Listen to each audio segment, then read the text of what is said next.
നമ്മൾ കണ്ട സിനിമയെക്കുറിച്ച് ശശി എന്താ റിവ്യൂ എഴുതാൻ പോകുന്നത്? എന്താ എഴുതണം? നല്ലതാണെന്ന് എഴുതടോ. എനിക്കിഷ്ടപ്പെട്ടു. ഓ, സൂക്കേടുകാരുടെ കഥയായതുകൊണ്ടായിരിക്കും ഡോക്ടർ സാറിനങ്ങ് പിടിച്ചുപോയത്. എനിക്കിഷ്ടപ്പെട്ടില്ല. നിങ്ങൾ പത്രക്കാരിങ്ങനെ ഭയങ്കര സിനിക്ക, താൻ പ്രത്യേകിച്ചും. ആ, ഞാനിങ്ങനെയാ. ഇഷ്ടപ്പെട്ടില്ലെങ്കിൽ ഇഷ്ടപ്പെട്ടില്ലെന്ന് തന്നെ പറയും.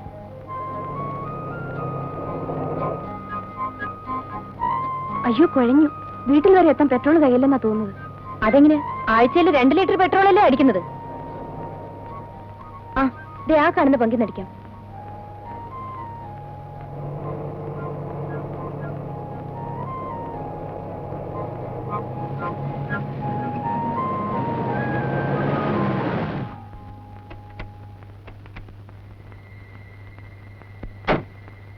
ഇവിടെ ആരും കാണുന്നില്ലല്ലോ. ക്ലോസ് ചെയ്തെന്നാ തോന്നുന്നേ. ദാ 10 മണി കഴിഞ്ഞ് വിൽപ്പനയില്ലെന്ന്. ഇനിയിപ്പോ എന്ത് ചെയ്യും? ആരില്ല, നമുക്ക് പോയി വിളിച്ചു നോക്കാം. വാ.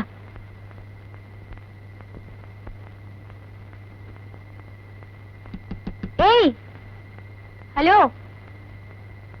ഒന്ന് എഴുന്നേറ്റേ.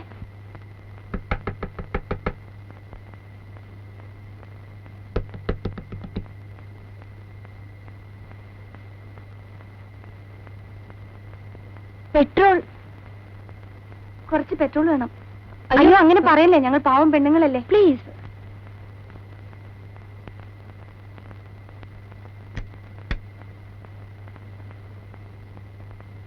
പത്ത് മണി കഴിഞ്ഞ ക്ലോസ് ചെയ്യുന്ന വെണ്ടയ്ക്ക അക്ഷരത്തിൽ എഴുതി വെച്ചിട്ടുണ്ട്.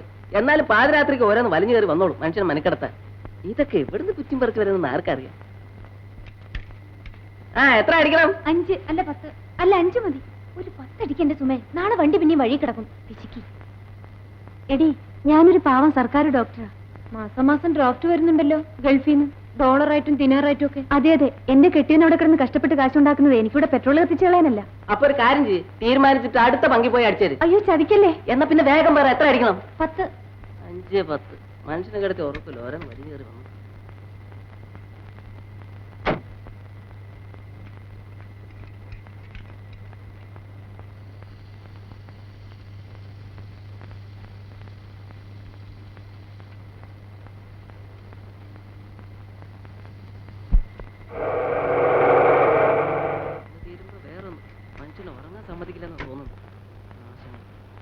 എത്ര അടിക്കണം? ഒരു 25 വേഗം അടിക്കും. 25. നീ ബില്ല് ഞാൻ അടിക്കും പിടിക്കൊന്നും വേണ്ട. ബാക്കി നീ വെച്ചോടെ. ആ, എന്നാ അടിച്ചോ. ഈ ബില്ലൂടെ നിങ്ങൾ ഇവിടെ നിൽക്ക്, അയാൾക്ക് അർജന്റാ.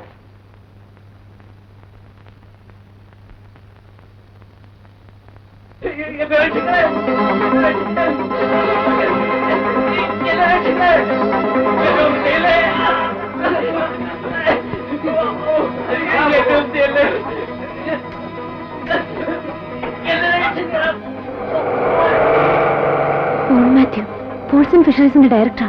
തട്ടിക്കൊണ്ട് പോയെന്ന് തോന്നുന്നു. ഞാൻ ഇന്ന് പോലീസിന് ഫോൺ ചെയ്യട്ടെ.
ഇദ്ദേഹത്തെ വേഗം ഹോസ്പിറ്റലിൽ എത്തിക്കും.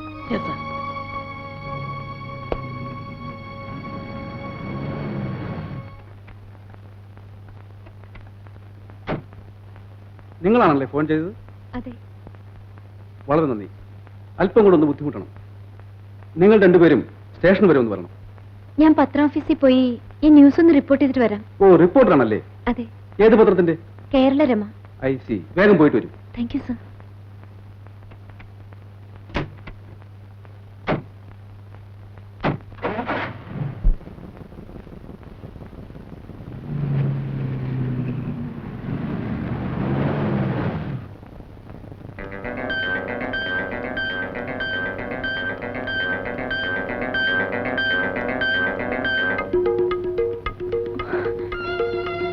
എന്താ ശശി ആ സമയത്ത്?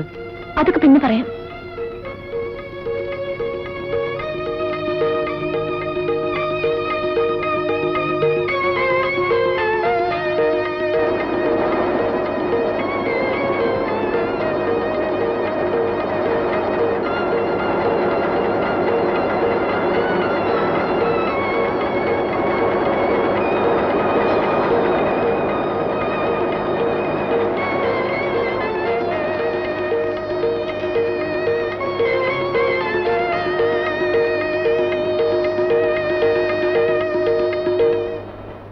മാസം 1400 രൂപ ഞാൻ നിനക്ക് ശമ്പളം തരുന്നത് എന്തിനാണെന്ന് അറിയാമോ?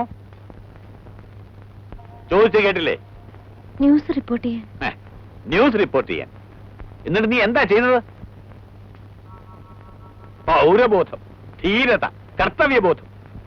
റബിഷ്. പൗരബോധം വിൽക്കാനല്ല ഞാൻ ഈ പത്രം നടത്തുന്നത്. ആയിരക്കണക്കിന് രൂപ മാസശമ്പളം കൊടുത്ത് എഡിറ്റർമാരെ റിപ്പോർട്ടർമാരെ ഞാൻ വെച്ചിരിക്കുന്നത് എന്തിനാണെന്ന് അറിയാമോ? I want news. എനിക്ക് വേണ്ടത് വാർത്തകളാണ്, ഹോട്ട് ന്യൂസ്. ഭാഗ്യത്തിന് ഇന്നലെ രാത്രി നിനക്കൊരു കിഡ്നാപ്പിംഗ് ന്യൂസ് കിട്ടി. നശിപ്പിച്ചു കളഞ്ഞു. സർ, ഞാനിവിടെ രാത്രി തന്നെ റിപ്പോർട്ട് ചെയ്തിരുന്നു. നമ്മുടെ പത്രത്തിലല്ലേ അത് ഏറ്റവും നന്നായി കവർ ചെയ്തത്? നീ ഈ പത്രങ്ങൾ കണ്ടോ? ഇന്നത്തെ എല്ലാ പത്രത്തിലെയും പ്രധാന വാർത്ത അതാണ്. നമ്മുടെ പത്രത്തിൽ മാത്രം ഈ ന്യൂസ് വരുമായിരുന്നു. നീ ശ്രദ്ധിച്ചിരുന്നെങ്കിൽ അങ്ങനെ സംഭവിക്കില്ലായിരുന്നു. പെട്രോൾ പങ്കിൽ വെച്ച് നീ പോൾ മാത്യുവിനെ തിരിച്ചറിഞ്ഞു. ഗുഡ്. അവരറിയാതെ നീ അവരെ ഫോളോ ചെയ്യണമായിരുന്നു. എവിടെയാണ് അയാൾ ഒളിപ്പിച്ചിരിക്കുന്നത് മനസ്സിലാക്കിയതിന് ശേഷം നീ നേരെ ഇവിടെ ഒന്ന് റിപ്പോർട്ട് ചെയ്തിരുന്നെങ്കിൽ പോൾ മാത്യു എന്ന വ്യവസായ പ്രമുഖനെ തട്ടിക്കൊണ്ടുപോയ വാർത്ത നമ്മുടെ പത്രത്തിൽ മാത്രം വരുമായിരുന്നു. സർ, ഞാൻ പോലീസിൽ അറിയിച്ചില്ലായിരുന്നെങ്കിൽ ഒരുപക്ഷെ അദ്ദേഹത്തിന്റെ ജീവൻ അപകടത്തിലാകുമായിരുന്നു. പോൾ മാത്യു നിന്റെ ആരാ? തട്ടിക്കൊണ്ടു പോകുന്നവരെ രക്ഷപ്പെടുത്താനുള്ള ചുമതല പത്രക്കാർക്കല്ല. അതിനിവിടെ പോലീസുണ്ട്. അതും പോരെങ്കിൽ പട്ടാളമുണ്ട്. അവർ രക്ഷപ്പെടുത്തുകയോ ശവം കണ്ടെടുക്കുകയോ ഒക്കെ ചെയ്തോളും. നമുക്ക് ആവശ്യം വാർത്തകളാണ്, പൗരബോധമല്ല. മനസ്സിലായോ? പൊയ്ക്കോ.